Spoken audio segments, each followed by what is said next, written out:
ശ്രീ പ്രഫുൽ കൃഷ്ണ, ഈ വാർത്തയുടെ വിശദാംശങ്ങൾ അറിഞ്ഞു കാണുമല്ലോ. മുഖ്യമന്ത്രിയുടെ അഡീഷണൽ പ്രൈവറ്റ് സെക്രട്ടറി രതീഷ് കാളിയാടിൻ്റെ ഭാര്യയ്ക്ക് വഴിവിട്ട നിയമനമാണ് സാങ്കേതിക വിദ്യാഭ്യാസ വകുപ്പിൽ നൽകിയിട്ടുള്ളത്. പ്രത്യേകിച്ചും നിരവധി യുവാക്കൾ തൊഴിൽരഹിതരായി കഴിയുന്ന ഒരു സംസ്ഥാനത്ത് PSCയെയും ഒക്കെ നോക്കുകുത്തിയാക്കി എത്രയോ നിയമനങ്ങൾ ഇവിടെ നടക്കുന്നു. അതുകൂടാതാണ് നിലവിലുള്ള ഇത്തരത്തിൽ ഭരണപക്ഷത്തെ അല്ലെങ്കിൽ മുഖ്യമന്ത്രിയുടെ പ്രൈവറ്റ് സെക്രട്ടറി ആയിരിക്കുന്ന ഒരാളുടെ ഭാര്യയ്ക്ക് ഇത്തരത്തിൽ വഴിവിട്ട ഉദ്യോഗ കയറ്റം നൽകുന്നത്. എങ്ങനെ കാണുന്നു ഇത്തരത്തിലുള്ള ഈ ഭരണതലത്തിലെ ഈ അഴിമതിയെ? പിണറായി സർക്കാരിന്റെ മുഖമുദ്ര എന്ന് പറയുന്നത് ഇത്തരത്തിലുള്ള സ്വജനപക്ഷപാതമാണ്, ഇത്തരത്തിലുള്ള പ്രീണനമാണ്. സ്വന്തക്കാർക്കും ബന്ധുക്കൾക്കും എന്ത് വഴിവിട്ട രീതിയിലുമുള്ള കാര്യങ്ങളും ചെയ്തു കൊടുക്കാൻ പിണറായി സർക്കാർ തയ്യാറാണ്.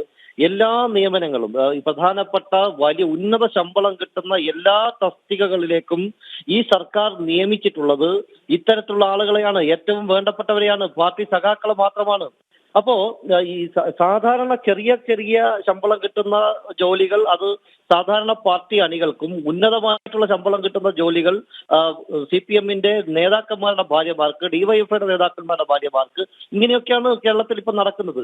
ഇവിടെ കഷ്ടപ്പെട്ട് പഠിക്കുന്ന ഉദ്യോഗാർത്ഥികൾക്ക് ജോലിയില്ല. അവർ സെക്രട്ടേറിയറ്റിന്റെ മുന്നിൽ കിടന്ന് സമരം ചെയ്യണം. ഇവിടെ സിവിൽ പോലീസ് CPO റാങ്ക് ലിസ്റ്റിൽപ്പെട്ട 10,000-ഓളം ഉദ്യോഗാർത്ഥികളാണ് അവിടെ സമരം ചെയ്തത്. ഇപ്പൊ ഒരു പുതിയ ലിസ്റ്റ് വന്നിട്ടുണ്ട്. ആ ലിസ്റ്റിൽ നിന്ന് ഒരു നിയമനം പോലും ഇതുവരെ അറിഞ്ഞിട്ടില്ല. ഇനി 7 മാസം മാത്രമാണ് ആ റാങ്ക് ലിസ്റ്റിന്റെ കാലാവധി. ഒരു പോലീസുകാരനെ പോലും ആ റാങ്ക് ലിസ്റ്റിൽ നിന്ന് നിയമിച്ചിട്ടില്ല. ഇത് പോലീസ് റാങ്ക് ലിസ്റ്റിന്റെ കാര്യത്തിൽ മാത്രമല്ല, നഴ്സുമാരുടെ കാര്യം. ഇപ്പോ കേരളത്തിലൊക്കെ ഒത്തിരി പനി റിപ്പോർട്ട് ചെയ്യുന്നു. അങ്ങനെ അതുപോലെ അധ്യാപകരുടെ കാര്യത്തിൽ ഈ ലിസ്റ്റുകളിൽ നിന്ന് ഒന്നും നിയമനമില്ല. ഇവിടെ പിണറായി വിജയൻ എല്ലാ വകുപ്പുകളിലേക്കും പിൻവാതിൽ നിയമനമാണ് നടത്തിയിരിക്കുന്നത്. പിന്നെ സ്ഥാനക്കയറ്റം, വഴിവിട്ട രീതിയിലുള്ള സ്ഥാനക്കയറ്റമാണ്. മുഖ്യമന്ത്രിക്ക് ഏറ്റവും വേണ്ടപ്പെട്ട ആളാണ് അഡീഷണൽ പ്രൈവറ്റ് സെക്രട്ടറി. അദ്ദേഹത്തിന്റെ ഭാര്യ ദീപക്കാണ് ഇത്തരത്തിൽ വലിയ റാങ്ക് മറികടന്നുകൊണ്ടുള്ള സ്ഥാനക്കയറ്റം കൊടുത്തിരിക്കുന്നത്. അപ്പൊ അർഹതപ്പെട്ടവരുടെ അർഹമായിട്ടുള്ള എല്ലാം തടസ്സപ്പെടുത്തിക്കൊണ്ട് വേണ്ടപ്പെട്ടവർക്ക് വഴിവിട്ട രീതിയിലുള്ള നിയമനങ്ങൾ കൊടുത്തുകൊണ്ട് അല്ലെങ്കിൽ സ്ഥാനക്കയറ്റം കൊടുത്തുകൊണ്ട് മുന്നോട്ട് പോവുകയാണ്. ഇപ്പൊ ഇതാ ഞാനിപ്പോ വയനാട്ടിലാണ് ഉള്ളത്. വയനാട്ടിലൊക്കെ എത്ര വലിയ പ്രതിസന്ധിയാണെന്നറിയോ? എന്തൊരു പ്രതിസന്ധിയാ! ഈ പ്രതിസന്ധി സമയത്ത് പോലും ഇത്തരത്തിലുള്ള വഴിവിട്ട രീതിയിലുള്ള കാര്യങ്ങൾ ചെയ്യുന്ന ഗവൺമെന്റാ. ഇവിടെ കൊറോണ സമയത്തല്ലേ ഇവര് ഏറ്റവും സമർത്ഥമായിട്ട് വലിയ തട്ടിപ്പ് നടത്തിയത്? കൊറോണ സമയത്താണ് PPE കിറ്റ് അഴിമതി നടത്തിയത്. കൊറോണ സമയത്താണ് മാസ്ക് 1.5 രൂപയുടെ മാസ്ക് 5 രൂപയ്ക്കും 6 രൂപയ്ക്കും വാങ്ങിച്ച് തട്ടിപ്പ് നടത്തിയത്. ചെറിയ 50 പൈസയുടെ ഗുളിക 5 രൂപക്കും 6 രൂപക്കും വാങ്ങിച്ചത് കൊറോണ സമയത്താണ്. അപ്പൊ ഈ പ്രതിസന്ധി സമയങ്ങളിലാണ് ഇവർ ഇത്തരത്തിലുള്ള നിയമനങ്ങൾ നടത്തുക. കാരണം ആളുകൾ ശ്രദ്ധ മാറും, ആളുകൾ ശ്രദ്ധിക്കില്ല. അപ്പോ ആ സമയത്ത് സ്ഥാനക്കയറ്റം കൊടുത്താൽ അല്ലെങ്കിൽ വഴിവിട്ട നിയമനങ്ങൾ നടത്തിയാൽ, സ്ഥിരപ്പെടുത്തിയാൽ ഇതൊന്നും ശ്രദ്ധിക്കപ്പെടില്ല. കേരളം മുഴുവൻ പ്രാർത്ഥനയിലാണ്, പ്രതിസന്ധിയിലാണ്, കരകയറാനുള്ള ശ്രമത്തിലാണ്. അപ്പൊ ആ സമയത്ത് പോലും ഇത്തരത്തിലുള്ള നെറികേട് കാണിക്കാൻ യാതൊരു മടിയുമില്ലാത്ത ഗവൺമെന്റാണ് പിണറായി ഗവൺമെന്റ്. ഒരിക്കലും അംഗീകരിക്കാൻ പറ്റില്ല. കേരളത്തിൽ ഒരൊറ്റ വകുപ്പുകളിലും സുതാര്യമായിട്ടുള്ള നിയമനം നടക്കുന്നില്ല.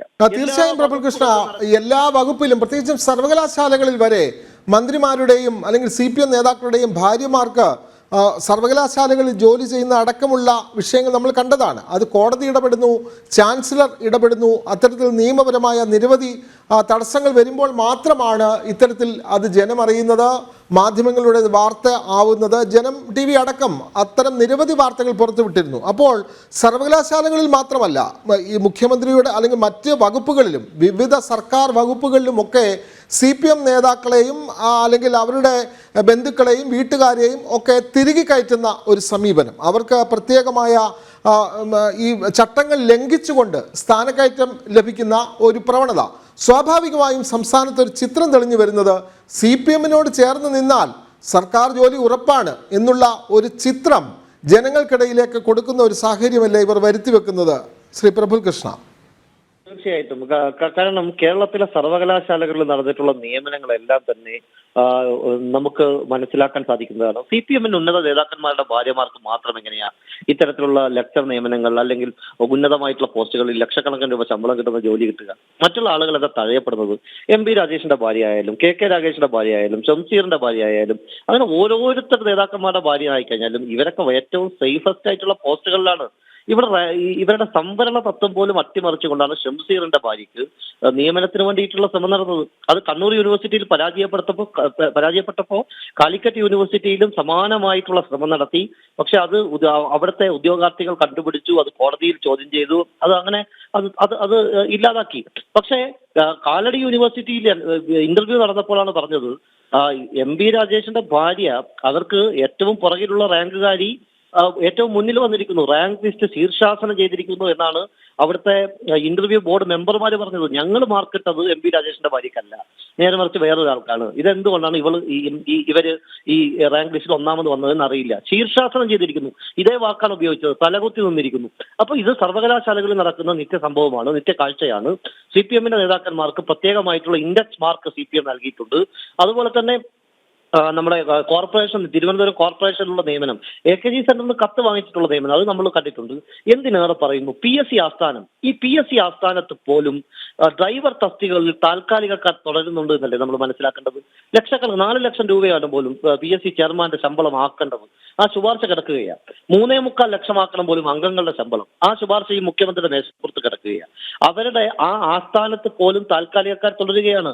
തന്ത്രപ്രധാനമായിട്ടുള്ള ഏറ്റവും നല്ല ശമ്പളം കിട്ടുന്ന എല്ലാ സ്ഥലങ്ങളിലും ഇത്തരത്തിൽ സ്വന്തക്കാരെയും ബന്ധുക്കളെയും നിയമിച്ചുകൊണ്ട് CPM നേതാക്കന്മാർ ഒരു തരത്തിലുള്ള മര്യാദയുമില്ലാതെ, ഇവിടുത്തെ ഉദ്യോഗാർത്ഥികളുടെ കണ്ണീര് കാണാതെ യുവജന വഞ്ചന തുടരുകയാണ്.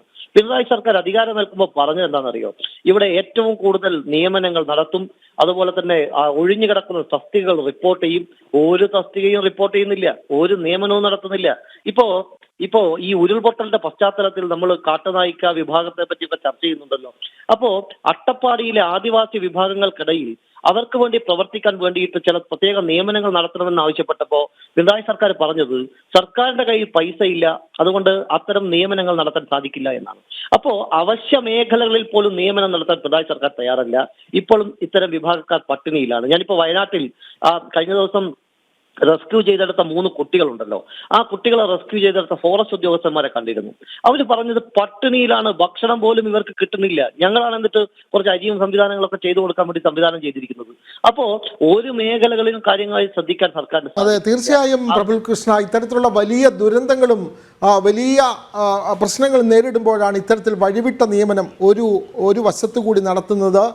കോവിഡ് കാലത്ത് ഇത്തരത്തിലുള്ള തട്ടിപ്പുകൾ നടത്തിയെങ്കിൽ ഇപ്പോൾ വയനാടിൻ്റെ മുമ്പിൽ കേരള ജനത മുഴുവൻ അങ്ങോട്ടേക്ക് ശ്രദ്ധ കേന്ദ്രീകരിച്ചിരിക്കുമ്പോഴാണ് ഇത്തരത്തിൽ പ്രത്യേകിച്ചും സാങ്കേതിക വിദ്യാഭ്യാസ വകുപ്പിലാണ് ഇത്തരത്തിൽ വഴിവിട്ട നിയമന കയറ്റം നൽകിയിട്ടുള്ളത്. അത് 23ാം റാങ്കിൽപ്പെട്ട ഒരാളെ മുകളിലേക്ക് ഉയർത്തുന്നു. അത് മുഖ്യമന്ത്രിയുടെ പ്രൈവറ്റ് സെക്രട്ടറി രതീഷ് കാളിയാടിൻ്റെ ഭാര്യയ്ക്കാണ് ഇത്തരത്തിൽ വഴിവിട്ട നിയമനം നടന്നിട്ടുള്ളത്.